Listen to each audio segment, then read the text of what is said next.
السلام عليكم ورحمة الله وبركاته، كل المتابعين الأعزاء ازيكم عاملين ايه؟ يا رب دايما تكونوا بخير.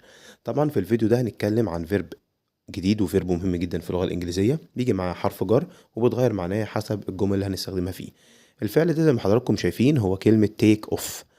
كلمة تيك اوف ليه معاني كتيرة جدا وتعالى نشوفها مع بعض دلوقتي. أول معنى عندنا تيك اوف يخلع ملابسه. يعني ايه يخلع ملابسه؟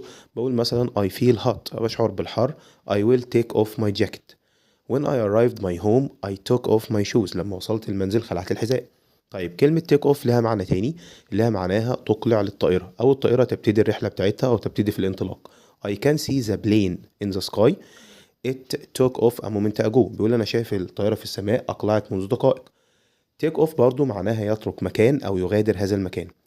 بيقول this place is not good. هذا المكان مش كويس. So I will take off. سوف أترك هذا المكان أو أغادر من هذا المكان. كمان كلمة take off معناها يأخذ أجازة من العمل أو يأخذ راحة.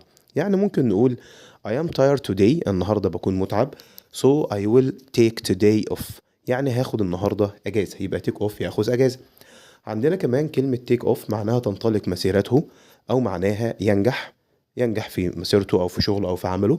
After he scored 3 goals in one match his sports life took off. يعني انطلقت حياته الرياضية. كمان للتذكير يبقى احنا عندنا كلمة take off يخلع ملابسه، وممكن أقول take off تقلع للطائرة، وممكن كمان نقول take off ياخذ أجازة من العمل أو ياخذ راحة، وتيك off يعني يغادر، وتيك اوف معناها ينجح أو تنطلق مسيرته أو تنطلق حياته للعالمية أو للنجاح.